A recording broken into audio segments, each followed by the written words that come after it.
de la sociedad civil.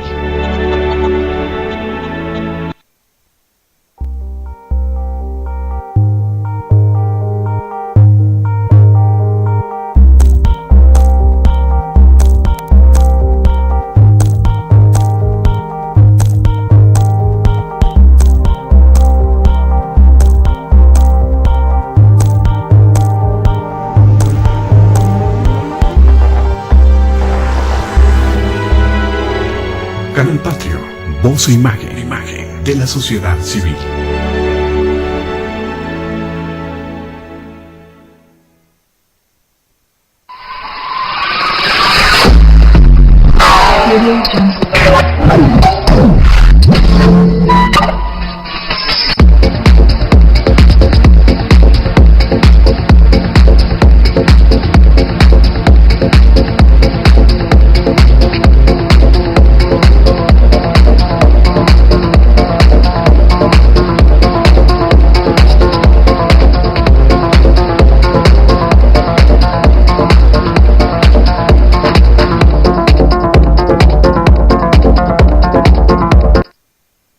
Canal Patrio, voz e imagen de la sociedad civil.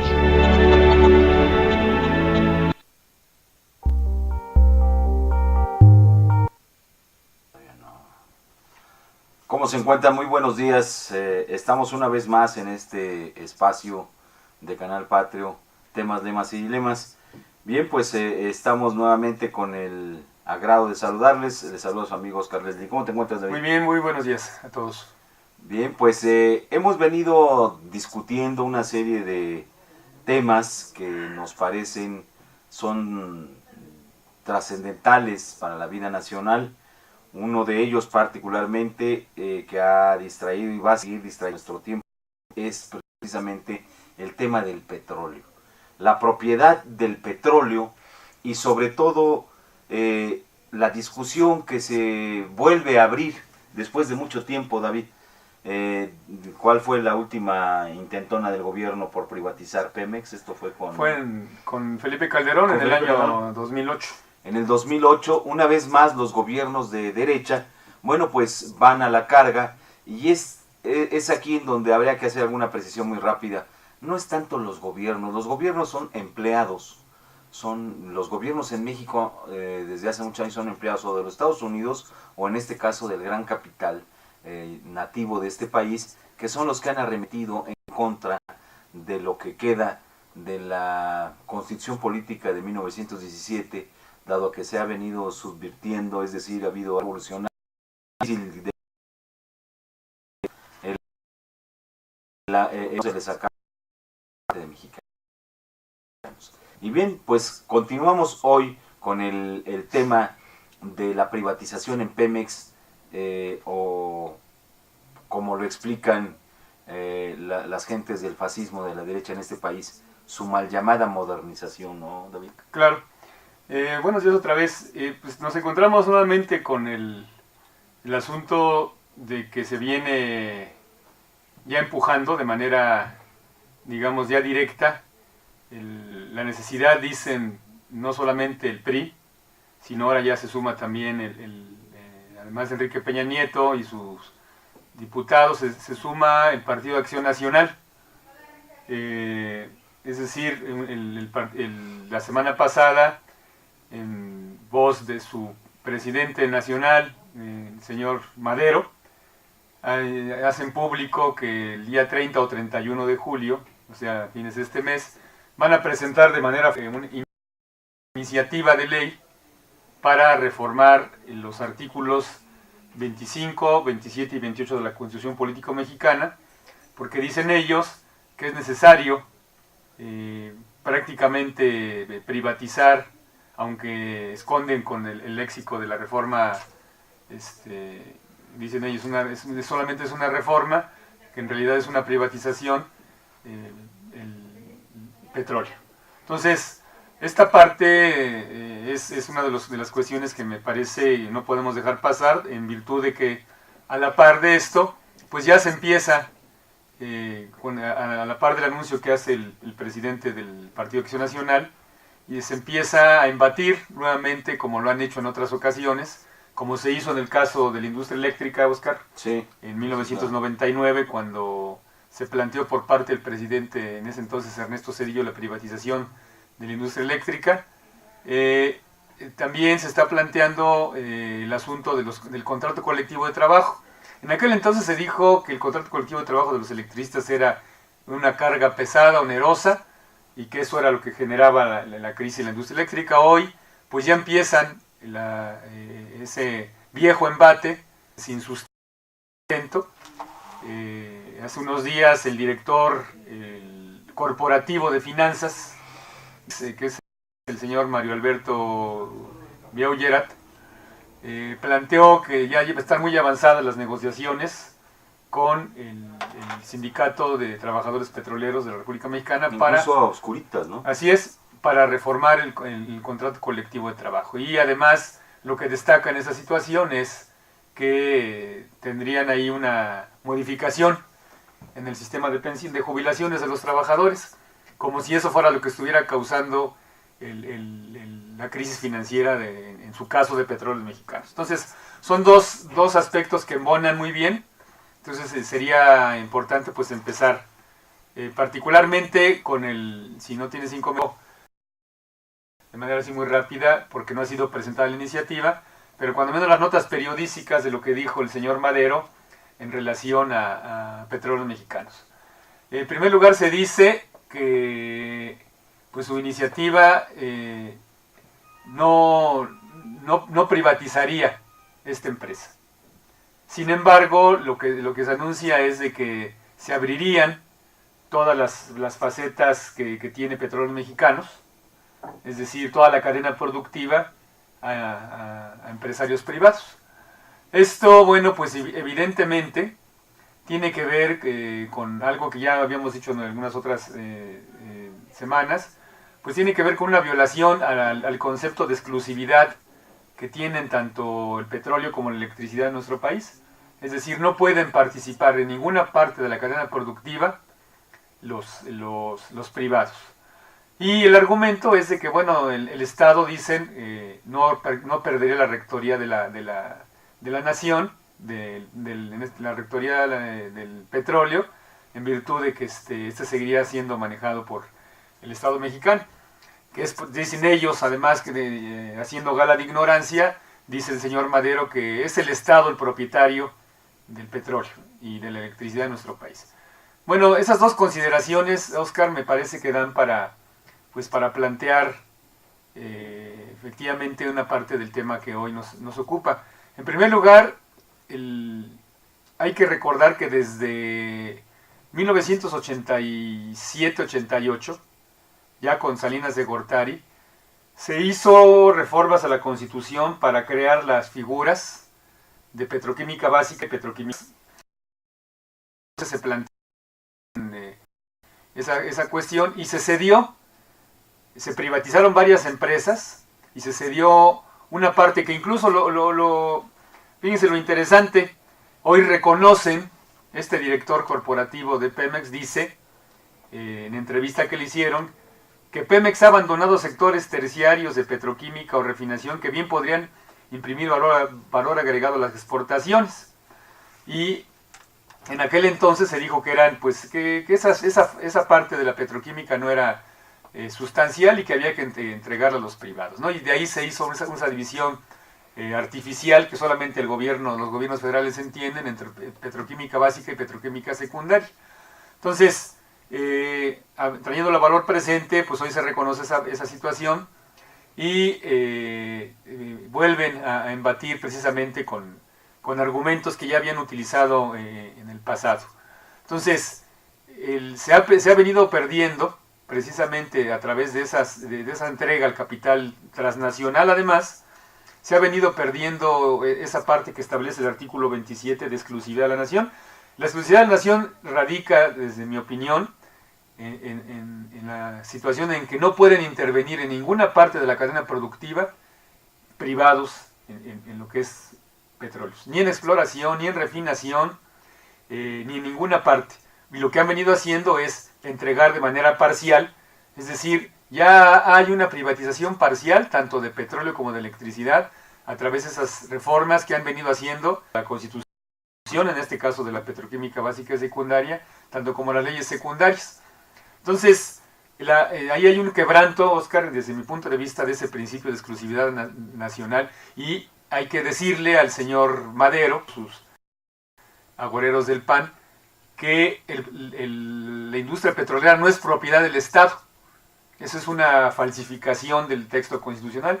En realidad es propiedad de la nación, entendiéndose esta, como lo hemos dicho en programas anteriores, como un lugar donde hay un territorio, una lengua, usos y costumbres, etcétera, etcétera. O sea, la nación somos todos los mexicanos.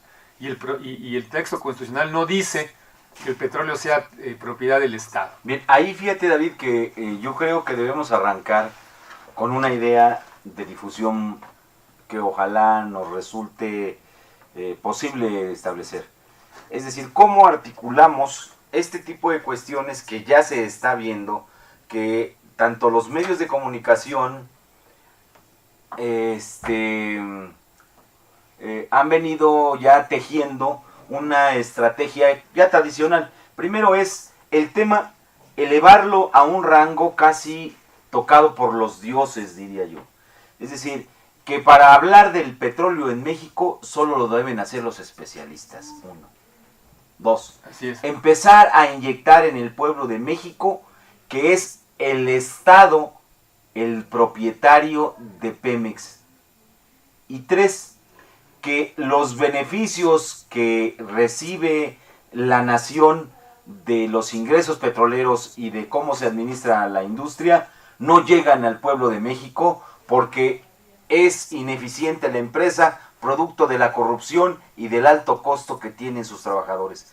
Digamos que estos son algunos de las afirmaciones que son mitos que se han venido utilizando siempre para denostar, para acabar con las empresas públicas. Y aquí habría que dejar muy en claro, sobre todo, que esto que señala David es parte de ese esquema que ya probaron definitivamente con la industria eléctrica y el caso de Luz y Fuerza del Centro. Y es así. Empezaron señalando que Luz y Fuerza del Centro era una empresa ineficiente, que era una empresa que técnicamente no había evolucionado y que los técnicos, es decir, los grandes conocedores de la industria eléctrica, decían que no había remedio, que había que desaparecerla. Pero, ¿cuáles eran esos grandes expertos? ¿Saben quiénes eran? Era Claudio X González, era Emilio Azcárraga, era, en fin, todos los dueños de los capitales ligados a las telecomunicaciones, porque en su interés estaban dos cuestiones. 1, les invitamos a que ustedes observen en la vía pública cómo los postes y el cableado por donde va la energía eléctrica ha sido invadido, así, ha sido invadido total y absolutamente por las cableras, es decir, todas las cableras y todas las compañías telefónicas, Cablevisión, Total Play, Axel, en fin, todas las empresas dedicadas a las telecomunicaciones, empresas privadas están utilizando la infraestructura. ¿A qué nos referimos con infraestructura? Los postes. Esos postes que usted, ciudadano, igual que yo, igual que todo el pueblo de México, pagamos desde hace muchos años en el momento de la nacionalización de la industria eléctrica en 1960 y para el caso más concreto de la Mexican Lion Power Company en la zona central del país.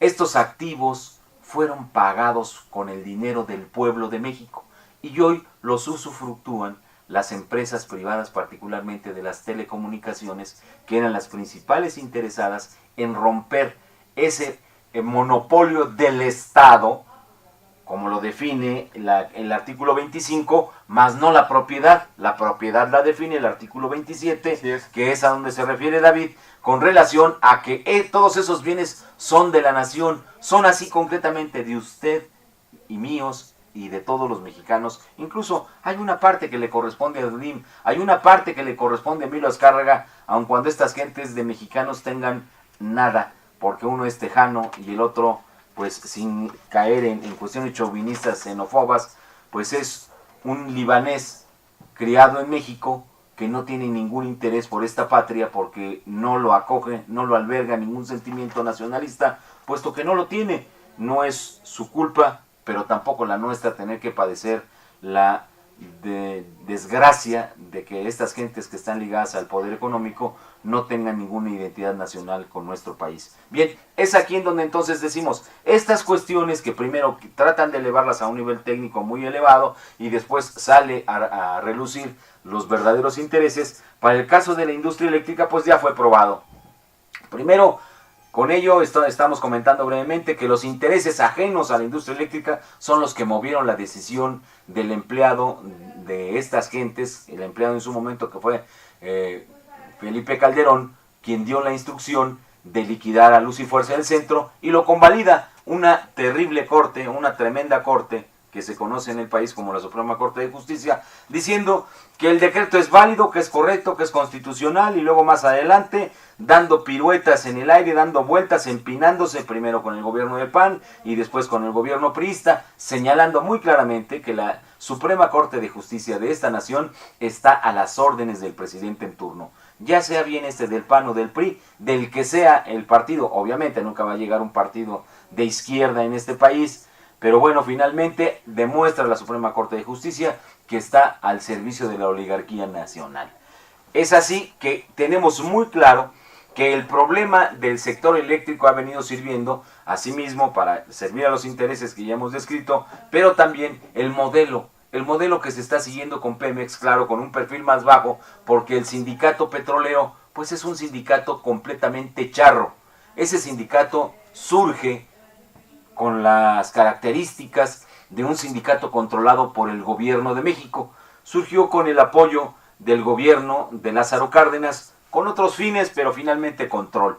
El gobierno de Lázaro Cárdenas le da a ese sindicato el poder suficiente y necesario para colaborar con él para esta, digamos, gran gesta que se dio en el año de 1938, que fue la nacionalización de la industria petrolera, a la sazón del conflicto obrero-patronal que habría entre este sindicato y las empresas eléctricas extranjeras, a la cual el general Lázaro Cárdenas aprovecha y pues da un mandoble sobre la mesa y pone un poco de orden en este sector petrolero que venía siendo descontrolado incluso desde pues los propios momentos de la revolución. Y así nos venimos y llegamos al punto en donde el descrédito debe cargarlo los trabajadores, ya no los dirigentes sindicales que son impuestos por el gobierno, que son impuestos o que son auspiciados o que son propiciados, ¿sí? Entonces, los trabajadores, el trabajador común, ese que no es hijo de Romero de Champs y que no viaja con el perro como la hija lo hace, ese trabajador común que tiene un salario que debe ser igual de miserable que el que tenían los trabajadores de Luz y Fuerza del Centro, y esos mal llamados salarios de lujo, que en promedio eran 200 pesos diarios, lo que equivale a 6,000 pesos mensuales. Por eso, esos trabajadores han sido llevados al escarnio hasta el grado de haberlos encarcelado, de mantenerlos hasta este momento sin empleo, en fin, una serie de arbitrariedades que se han venido estableciendo y que por una especie de pudor entre las gentes de izquierda y las gentes progresistas no hemos querido abrir una discusión sobre cuáles han sido las líneas de conducta de la organización sindical que, como bien sabemos, es la responsable directa del conflicto. El actual secretario general, lo digo a título personal, con la responsabilidad que ello conlleva, es el artífice junto con otra gente que ya no está en ese sindicato, de los problemas en donde está metida la organización sindical, pero más que la organización sindical, los 44,000 trabajadores.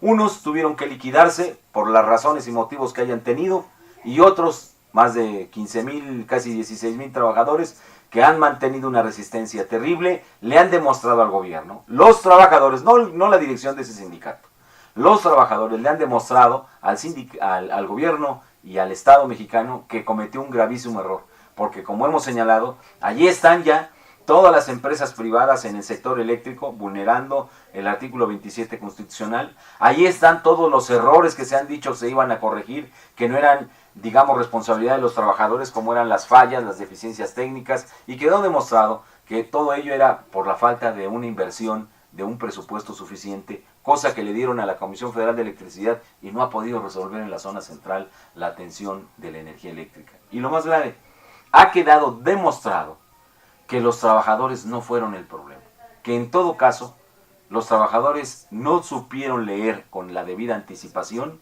las líneas que tenían que tener muy claras o debían tener muy claras para hacer a un lado a las direcciones que, como la que tienen, los llevó a la crisis más grave que ha tenido ese sindicato. Pero yo quiero culminar esta breve exposición, que esos fueron los métodos. Ese es el sistema, ese es el método que se escogió para aniquilar una parte de la Constitución, del artículo 27 constitucional, y que sirva precisamente como un claro ejemplo, y como dicen ahora los especialistas, que mande el mensaje muy claro. El mensaje muy claro ya lo tiene su termo. A ese sindicato, en el momento que quieran, lo empinan y le dicen: ahora vamos a privatizar la industria eléctrica, como es el paso pretendido, y el que está en capillita es Romero de Champs.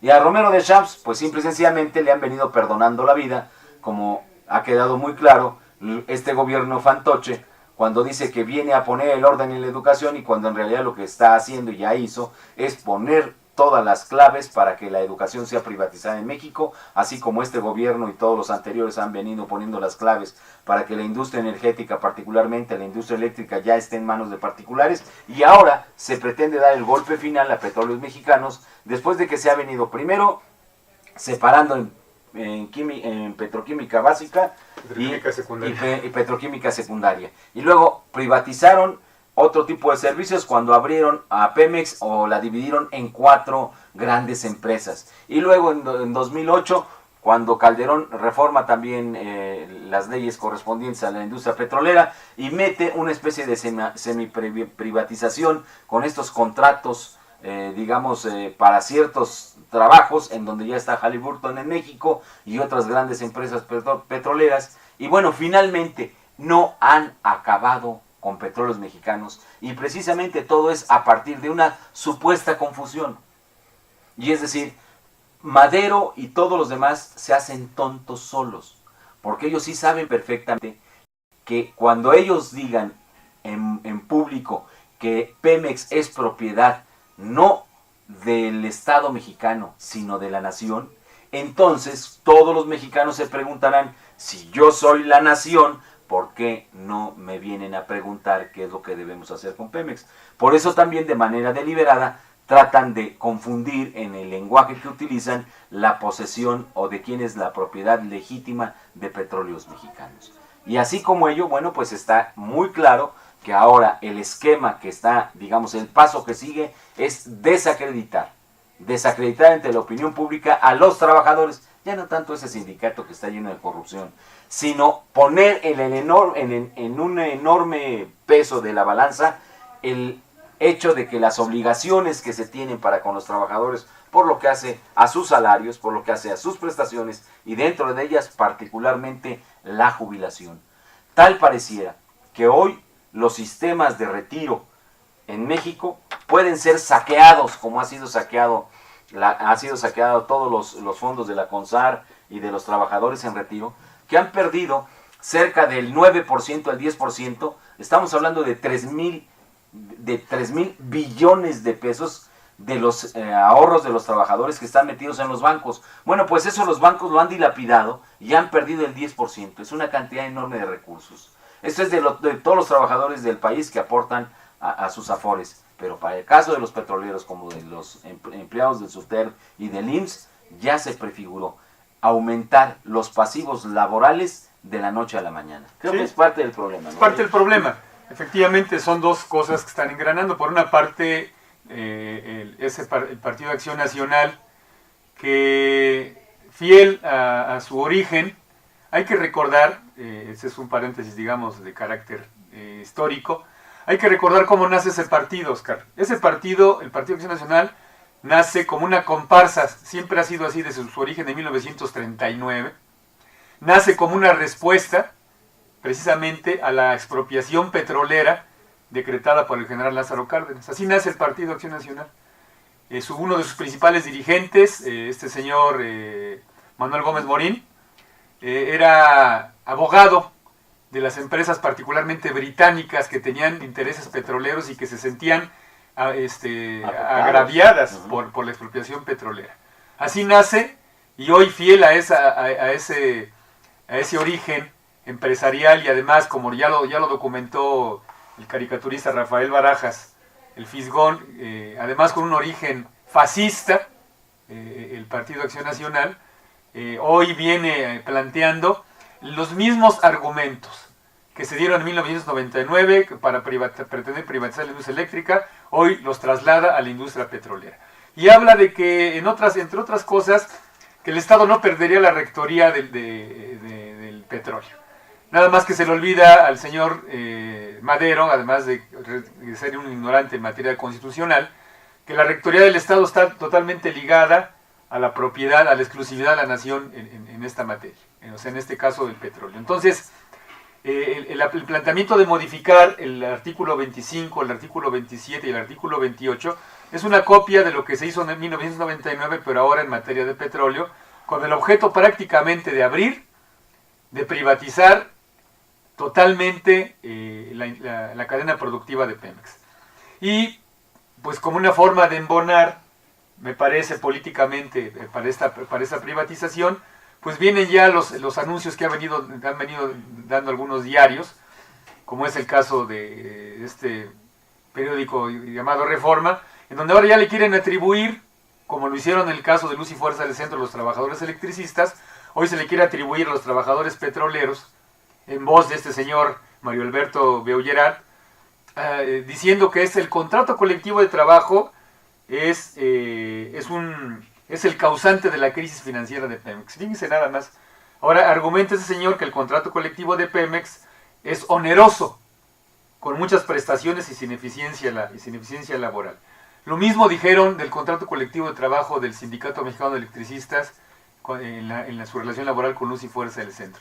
Entonces aquí valdría la pena, en este tema que tocó este señor, pues irnos a los datos, ¿no?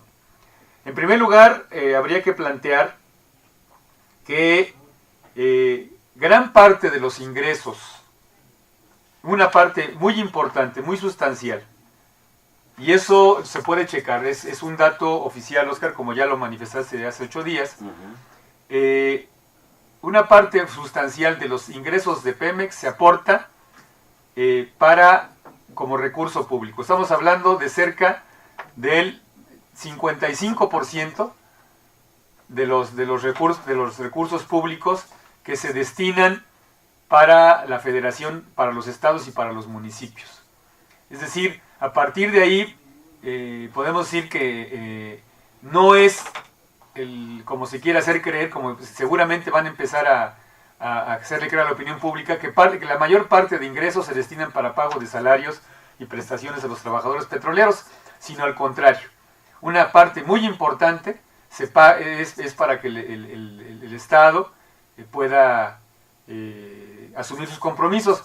Ya hemos comentado en algún programa que es prácticamente de cada peso que ingresa Pemex se destinan en materia de impuestos, por esa vía, hasta la Secretaría de Hacienda le quita cerca de 70 centavos a Petróleos Mexicanos. Entonces, el engaño que nos pretenden hacer hoy con este nuevo embate es decir que la mayor parte de recursos es para salarios, y no es así, ¿no? Entonces, esa sería una primera consideración, Oscar, que me parece que en este momento tendría que debatirse a nivel público, porque anuncia prácticamente lo mismo que le hicieron al Sindicato Mexicano de Electricistas, se le pretende hacer ahora al Sindicato Petrolero. Y aquí habría entonces que preguntarle al señor Romero Deschamps, que además es miembro de la Comisión de Energía de la Cámara de Senadores, cuál es su posición, porque finalmente él tiene, en este caso tendría que abrir la boca para poder contestar esta situación que están en los medios de difusión, ha sido nota esta semana. Nos están llamando a un corte musical y continuamos después del mismo. Bien, muchas gracias. Canal Patrio, voz e imagen de la sociedad civil.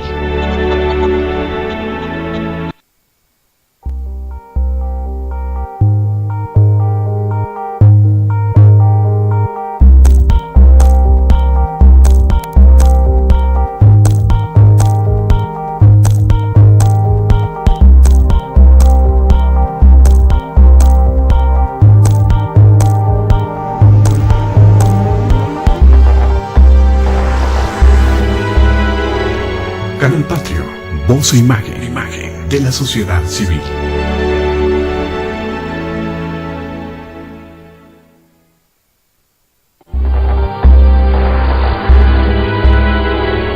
Canal Patrio, voz e imagen de la sociedad civil.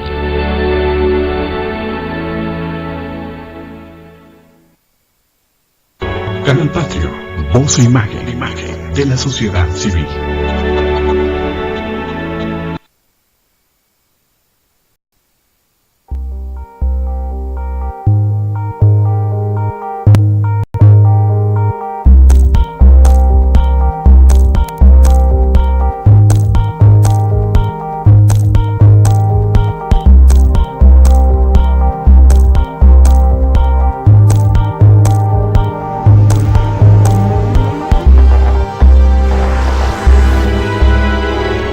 Canal Patrio, voz e imagen de la sociedad civil.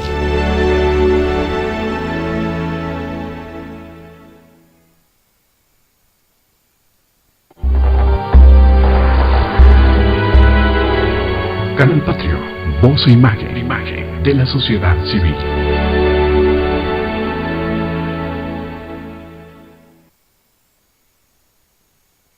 Canal Patrio, voz e imagen de la sociedad civil.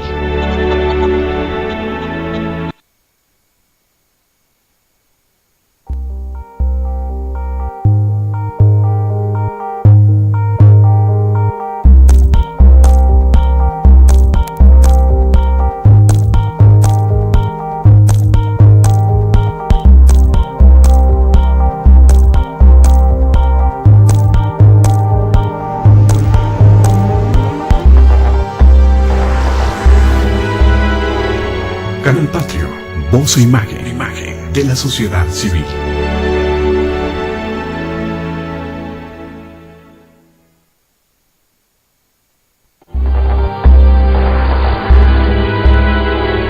Canal Patrio, voz e imagen de la sociedad civil.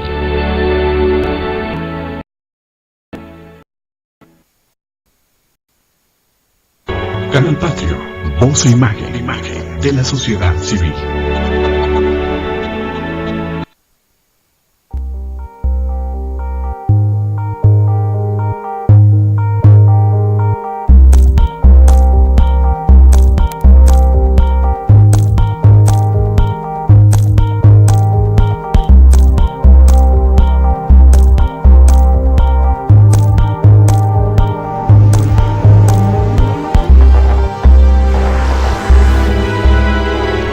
Canal Patrio, voz e imagen de la sociedad civil.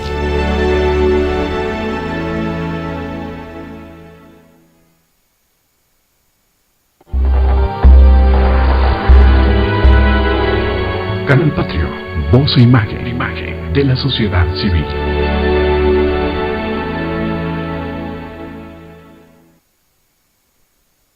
Canal Patrio, voz e imagen de la sociedad civil.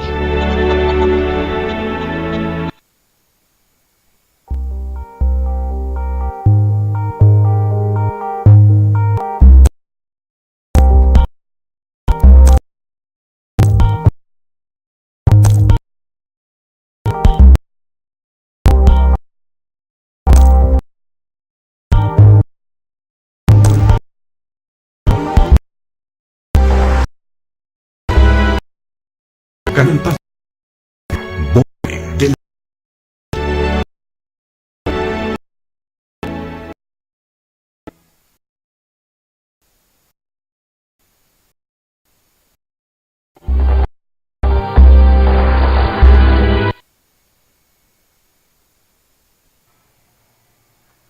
Bien, pues estamos de regreso y bueno, en este momento David va a proporcionarnos algunos datos que son de suma importancia. Sí, bien, decíamos que que la discusión precisamente radica en cómo se ha venido manejando esta empresa. Como todas las empresas públicas que hay en nuestro país, pues existe, ¿no? Una mala administración de manera deliberada, sucedió en el caso de la empresa y fuerza del centro, se vino manejando por parte del Estado mexicano y todo con, pues entonces decir que era una empresa inviable y que había que, en este que fue el caso de Luz y Fuerza, pero en el caso de los mexicanos, pues si no algo igual, algo similar. Por ejemplo, reconocido por los datos oficiales, se dice que en el caso de Pemex se pierden de manera muy grave una cantidad estrepitosa de dinero, en virtud de que una vez que ya se pagaron salarios, lo que llaman gasto corriente, que no es más que el dinero que se destina a la burocracia que hay en Petróleos Mexicanos, desde su director general, subdirectores y toda esa caterva de malos administradores. Doy el dato, por ejemplo, el ingreso, y eso lo pueden checar en internet, el ingreso, Oscar, del director general de Petróleos Mexicanos, Emilio Lozoya Austin, ya quitándole una serie de impuestos, y además sin contar con una serie de cosas que tienen ahí de prestaciones, es nada menos de 148,000 pesos mensuales lo que gana el director general, y a partir de ahí sus directores, porque está dividido precisamente como ya lo comentó Oscar, lo fraccionaron, están muy cercano al ingreso del director general, así como los subdirectores, etcétera, es decir, toda la alta burocracia que maladministra esta empresa. Habría que preguntar por qué hay esa diferencia, ¿no?, tan abismal entre el salario nominal del director general con los ingresos de los trabajadores petroleros. Además, la mala administración, por ejemplo, este señor Mario Alberto Biaugerard reconoce que Pemex pierde entre el 90 y 95% de sus ganancias, que van directamente a las arcas del Estado. Esto pues, tiene que ver, digamos, vamos con un dato para verificar esto que estoy comentando.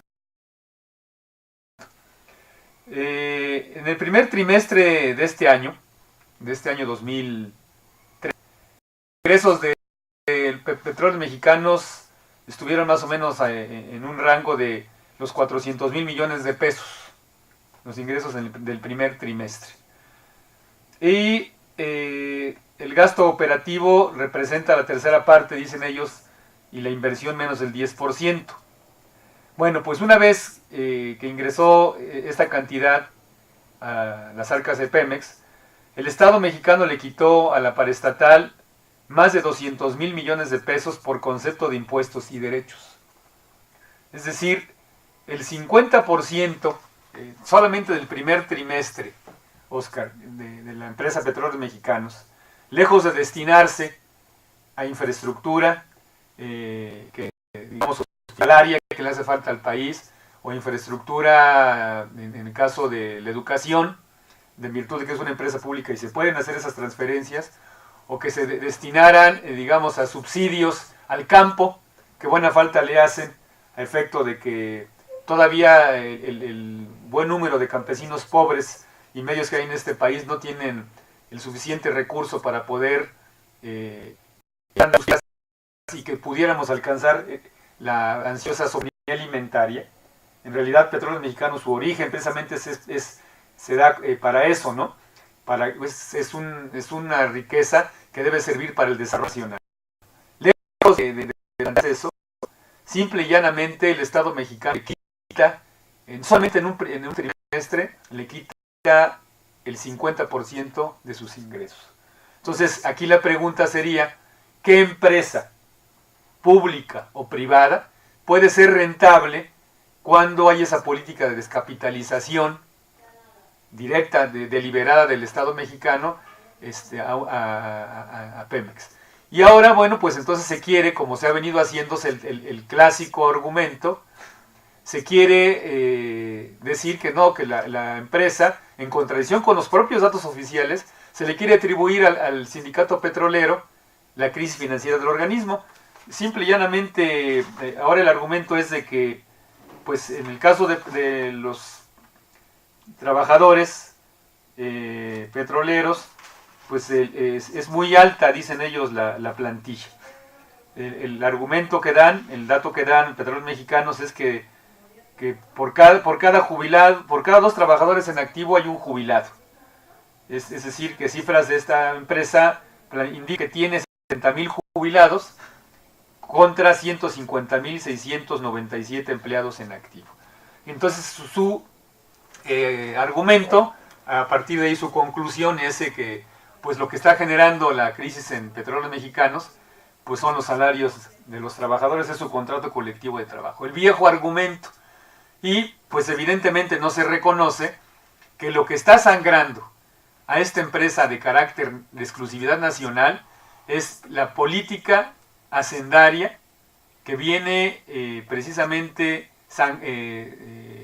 deliberada y además deliberadamente trata de llevar a esta empresa a una quiebra, que es el hecho de que de cada peso que ingresa, cerca de 70 centavos se los lleva la Secretaría de Hacienda y Crédito Público en materia de impuestos. Entonces, esta parte me parece que es trascendente porque en estos días, a la par de que ya el PAN presentó su iniciativa para modificar la Constitución y privatizar Pemex, y que el PRI anuncia el día de ayer que más o menos por el mediados de agosto tendrá lista Enrique Peña Nieto su iniciativa para que sea discutida al arrancar el siguiente periodo ordinario de sesiones que inicia el 1 de septiembre, pues prácticamente nos están anunciando que viene un embate, además de mediático, un embate ya contra esa empresa nacional.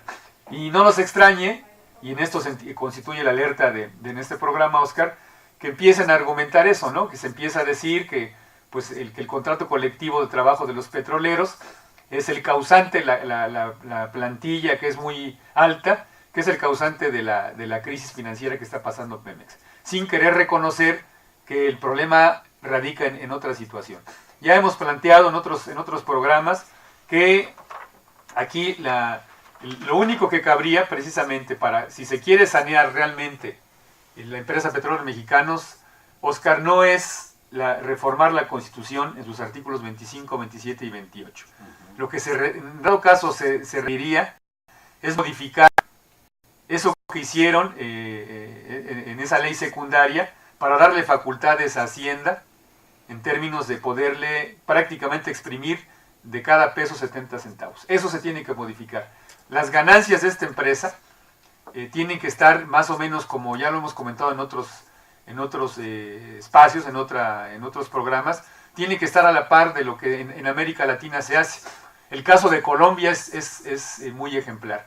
En el caso de Colombia, que es una empresa estatal también, una empresa nacional, perdón, como el caso de Petróleos Mexicanos, de cada peso, o como sea su moneda, no sé si sea peso, pero digamos, haciendo un paralelismo, de cada peso que ingresa en el caso de Colombia, por concepto de ventas de petróleo, solamente se le quitan a la empresa colombiana 11 centavos.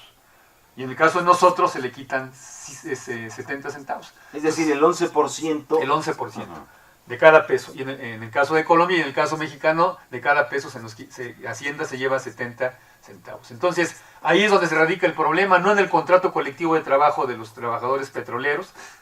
Yo ahorita no tengo el dato exacto, habría que sacarlo de sus estados financieros, pero resulta algo similar a lo que planteó Oscar, que sucedió en el caso de Luz y Fuerza del Centro. Se acusó cuando se vino la extinción en el mes de octubre de 2009, que la extinción se daba por los altos ingresos de los trabajadores. Y bueno, con sus propios datos pudimos demostrar que de cada peso que ingresaba en Luz y Fuerza del Centro, se destinaban en aquel entonces, en el 2009, 7 centavos para pago de salarios y 8 centavos para pago de prestaciones. Es decir, de cada peso que ingresaba la empresa Luz y Fuerza del Centro, se destinaban solamente 15 centavos para el pago del contrato colectivo de trabajo.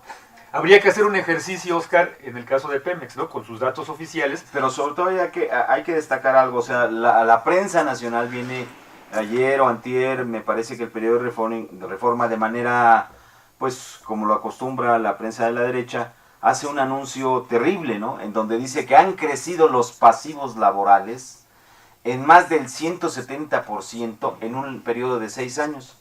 Y entonces, esto querría decir, por ejemplo, y estamos ubicando la nota, tanto el periódico Reforma como el Universal señalan: se dispara en Pemex el costo de pensiones, pasivos aumentaron 70% en 15%. Fíjense nada más, todo este lenguaje que no es más que burocracia, para decir lo siguiente: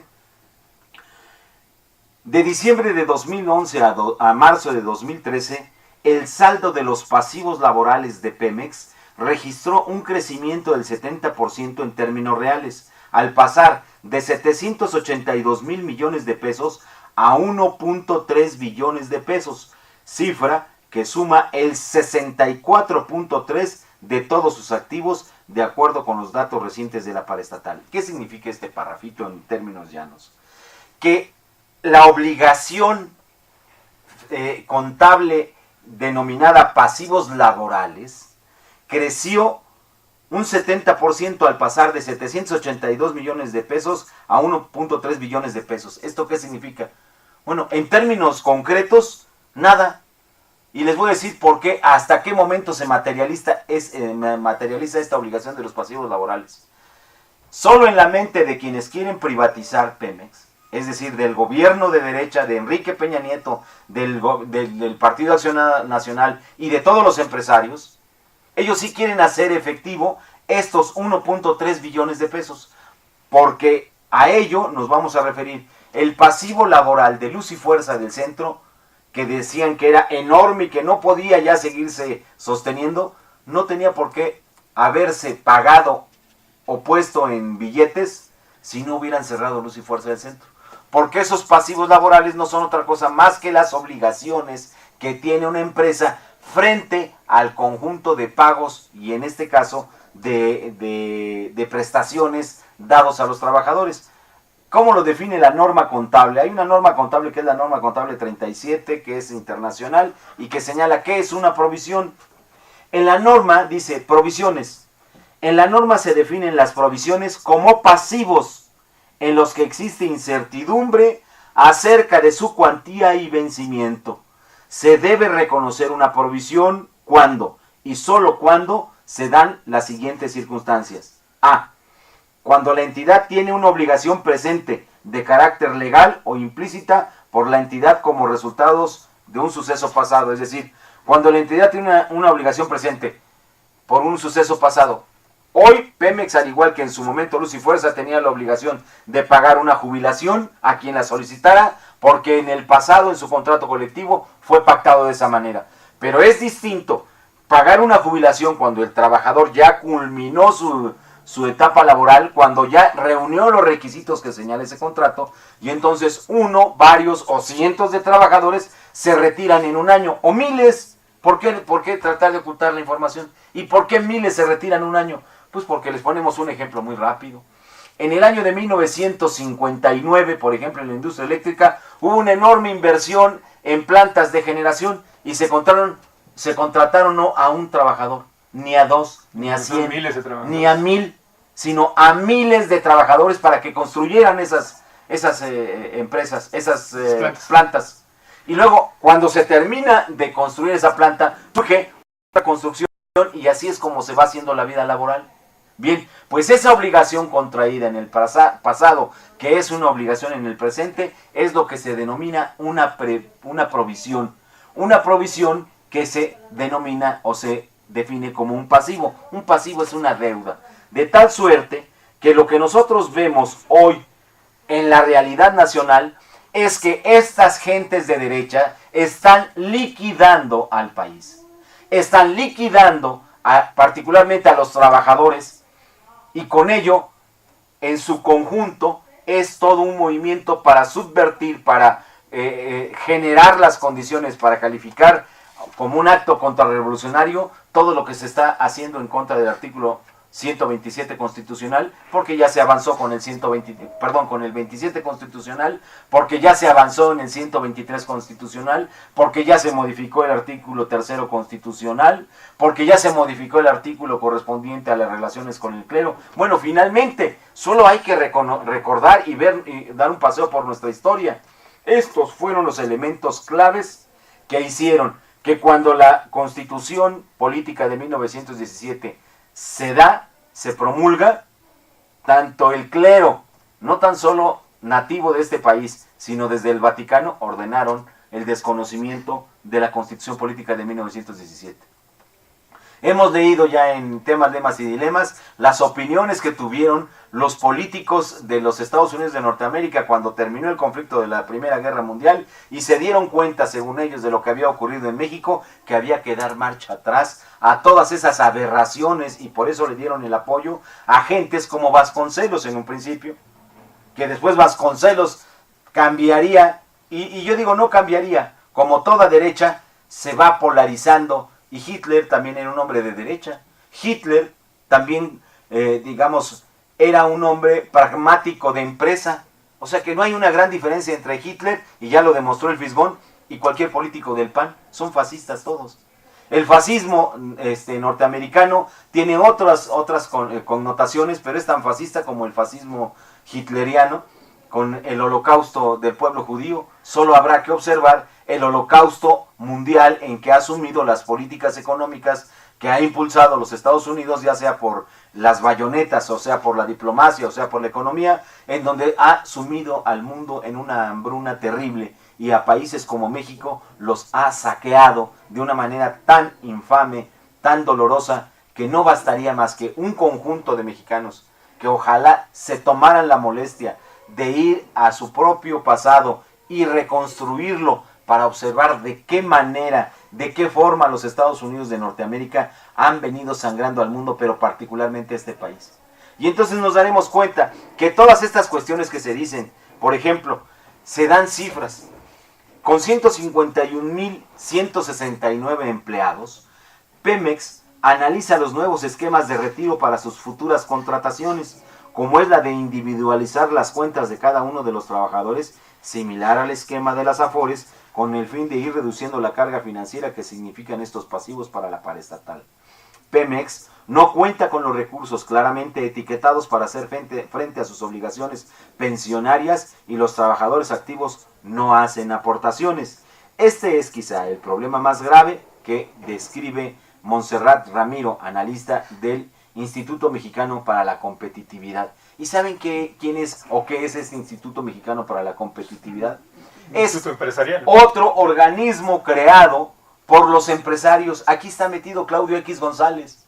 Y entonces hoy resulta que, por ejemplo, cuando se quiere darle seriedad, entre comillas, a estas encuestas que son totalmente desprestigiadas y deterioradas en este país, ya no se recurre a Mitofsky, ya no se recurre a Eras, no, ya se recurre entonces a un organismo. Y ese organismo fue el CIDE, por ejemplo. ¿Qué es el CIDE? El CIDE no es otra cosa más que otro organismo de la cúpula empresarial mexicana que le quiere dar el gobierno ese estatus como si fuera el INEGI, que para el caso es lo mismo, porque quien dirige ahora el INEGI es Sojo, que fue el creador del concepto de calidad en tiempos del presidente marihuano, y no es una ofensa, es el presidente Fox. Eduardo Sojo era su creador del concepto de calidad, y como verán ustedes, esto se va torciendo de tal manera que nos parece que ya de pronto es una sin razón, es un conjunto de elementos que no permiten la discusión con claridad, porque cada día que pasa están metiendo muchas más variables en la discusión para confundir al pueblo de México. Que si son los pasivos laborales, ya tratamos de explicar rápidamente que ese pasivo laboral no es realmente una deuda que se tenga que pagar mes con mes, no. Ese pasivo laboral, que es la suma de todas las liquidaciones de todos los trabajadores que están en activo. Imaginemos, por ejemplo, un trabajador que está o entraría en la posibilidad de jubilarse de aquí a 5 años, estos pasivos contingentes lo tienen metido en ese cálculo. Un trabajador que acaba de ingresar bajo el contrato actual de los petroleros, está metido en ese pasivo contingente. Pero en la realidad, ¿qué sucede? Ya lo vimos en el caso de Luz y Fuerza del Centro. Cuando ese pasivo laboral se materializa, es en el momento en que se pagan las separaciones, pero no así las pensiones. Es así, no así el régimen jubilatorio, que fue lo que sucedió y sucede en este momento con los trabajadores o ex trabajadores de Luz y Fuerza del Centro, miembros del Sindicato Mexicano de Electricistas en resistencia. Son los trabajadores los que en este momento están resistiendo, y ya algunos que estaban cerca de su jubilación, se ha hecho una excepción al contrato, que ese contrato, como lo dijimos hace un rato, establecía reglas y principios para que alguien obtuviera su jubilación. Hoy le pueden dar la jubilación a alguien haciendo una excepción, pero no a todos, de tal manera que este concepto del pasivo laboral es un concepto sumamente tramposo. Claro, entonces que queda con esa amplia definición que hace Oscar, pues queda, digamos, bien claro, en mi opinión, que el problema de Petróleos Mexicanos no radica en que tenga un contrato colectivo de trabajo oneroso o una plantilla laboral, como se dijo en el caso de Luz y Fuerza igual, muy alta. Simple y llanamente consiste en la política hacendaria. Ese es el principal problema de Petróleos Mexicanos, en la política que establece la Secretaría de Hacienda a Pemex. Y prácticamente si este gobierno quisiera establecer una limpieza, quisiera, sanear financieramente a Petróleos Mexicanos, pues tendría precisamente que reconocer que tendría que, si no desaparecer, disminuir la carga que se le hace a Pemex, que como ya comentamos es el principal problema, que de cada peso que ingresa a esta empresa, la Secretaría de Hacienda se lleva 70 centavos. Entonces, esto no puede seguir así, ese es el principal problema, y no el contrato colectivo de trabajo de los trabajadores petroleros. Aquí habría también que plantear otro asunto. Su secretario general, el señor Romero Deschamps, secretario general de los trabajadores petroleros, pues tiene una doble responsabilidad, Oscar, porque por un lado él tendría que ser el primer obligado a responder estos planteamientos. Lo que hizo el 18 de marzo, en el marco del aniversario de la expropiación petrolera, fue decirle a todo sí al señor presidente de la República, diciendo que iban a hacer una amplia valoración de sus condiciones de trabajo, y lejos de asumir un papel de secretario general, prácticamente asumió un papel de empleado del gobierno en turno.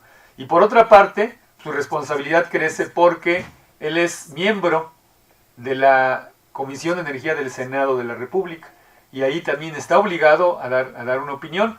Habría que ver, como en el caso del director general, que ya dimos su ingreso, habría que ver cuál es el ingreso del secretario general del Sindicato de Petróleos Mexicanos, y nos vamos a dar cuenta que en eso constituye también ese maridaje. Aquí el problema radica entonces que la opinión pública, y con eso concluyo esta opinión, la opinión pública tengamos datos verdaderos prácticamente de lo que está sucediendo en esta empresa.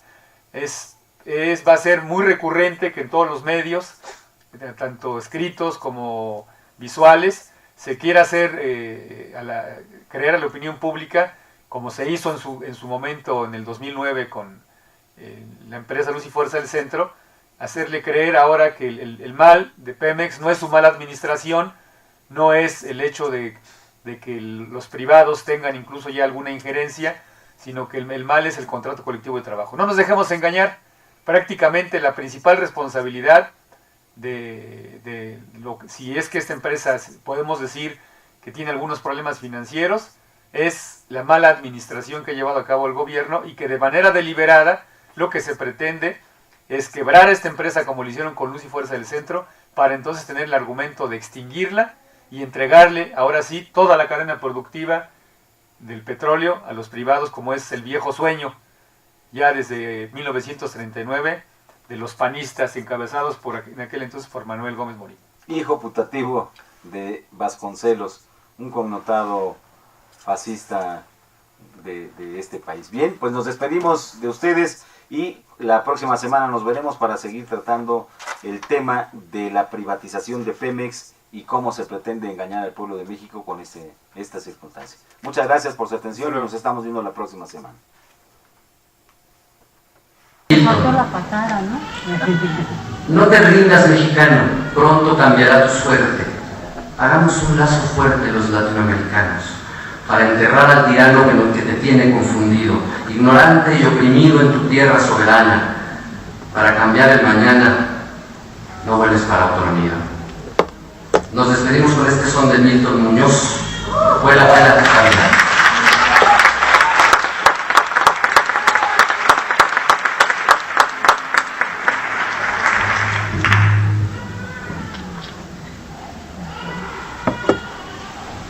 Denle pecho a ese niño.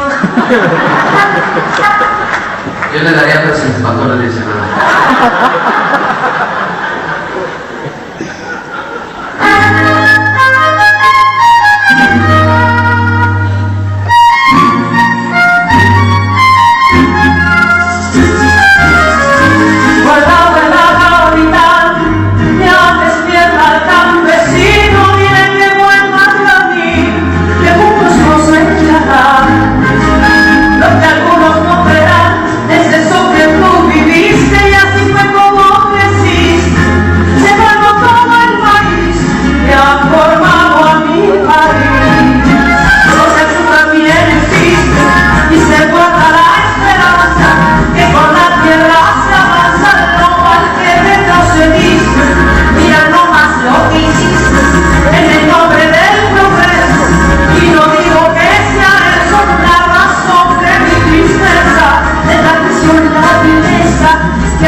Yo no sé quién está mal, si ustedes por la torpeza de decir que por pereza el campesino no avanza, o por leyes de labranza, si nosotros en la mesa. A lo mejor no he entendido, no es vecino bandido que me tiene aquí metido su producto consumiendo, y en todo se va metiendo, pues nada quiere ceder, tiene mucho que vender, en cambio yo subsistiendo.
Canal Patrio, voz e imagen de la sociedad civil.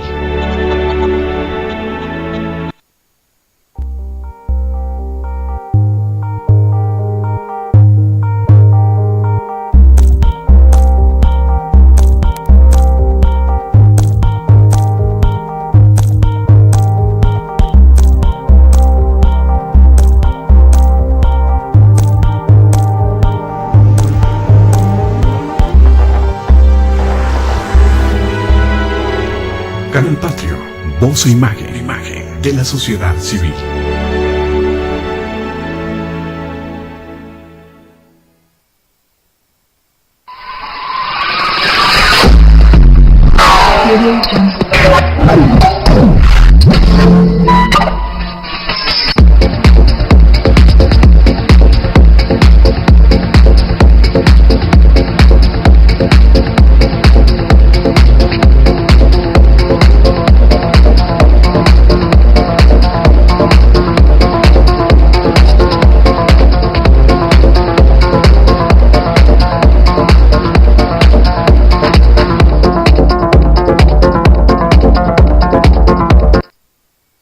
Canal Patrio, voz e imagen de la sociedad civil.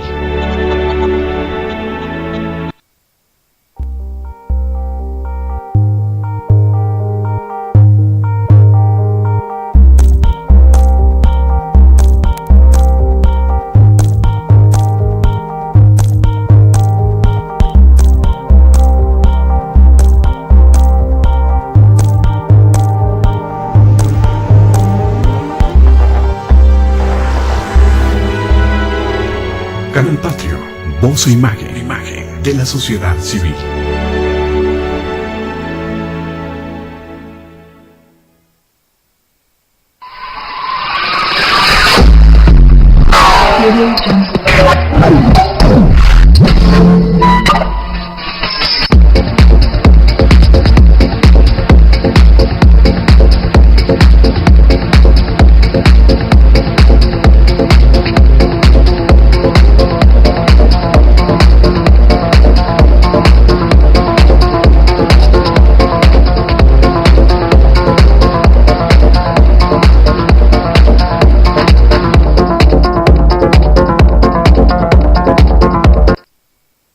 Canal Patrio, voz e imagen de la sociedad civil.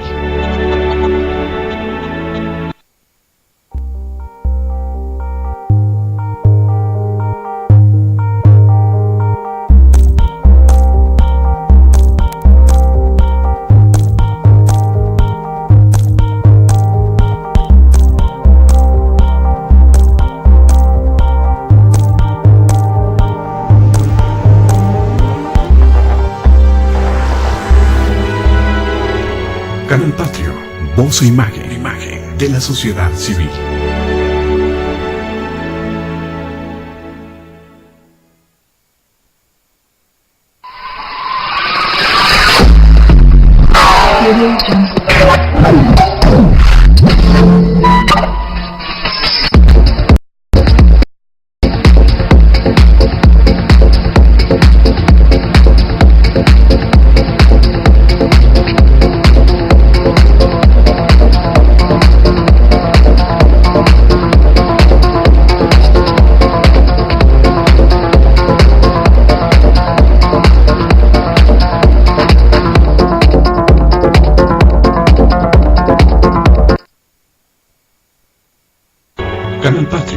voz e imagen de la sociedad civil.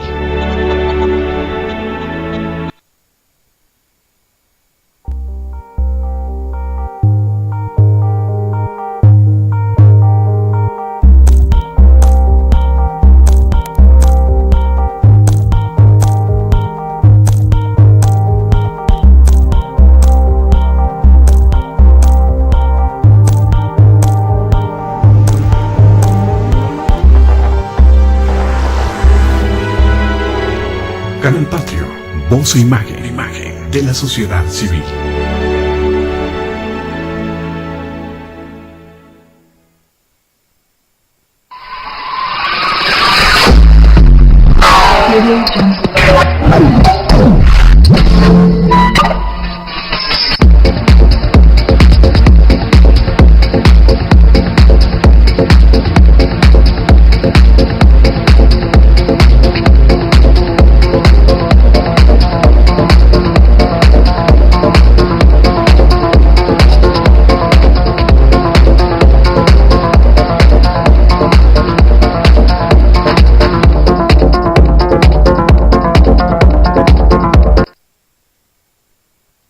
Canal Patrio, voz e imagen de la sociedad civil.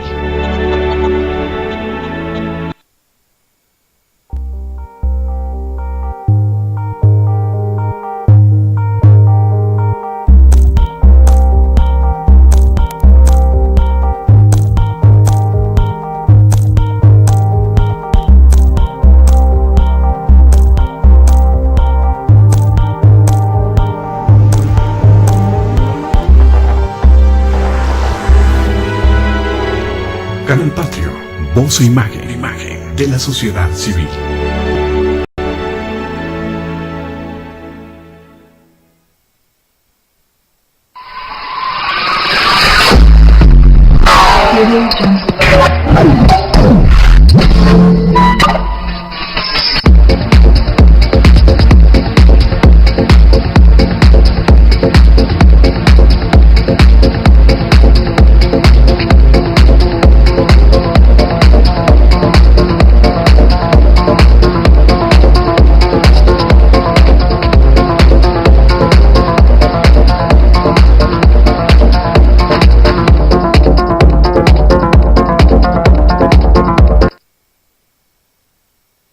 Canal Patrio, voz e imagen de la sociedad civil.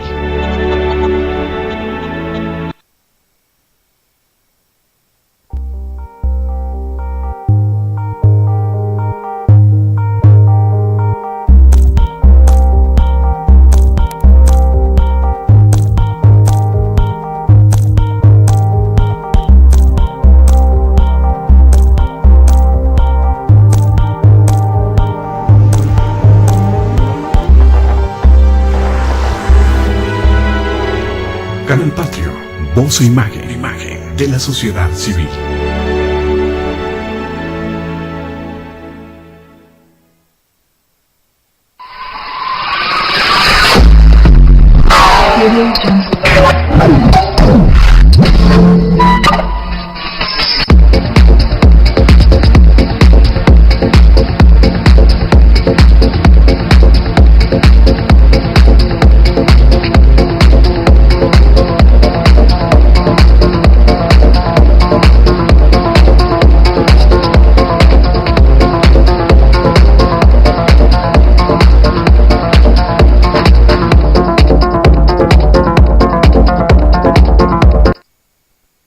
Canal Patrio, voz e imagen de la sociedad civil.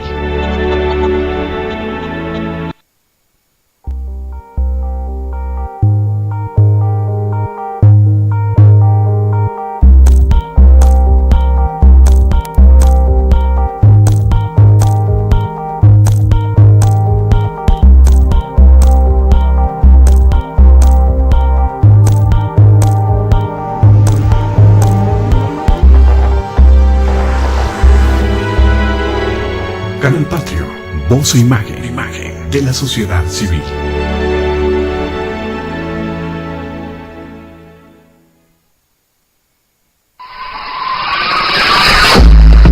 Audio Jungle.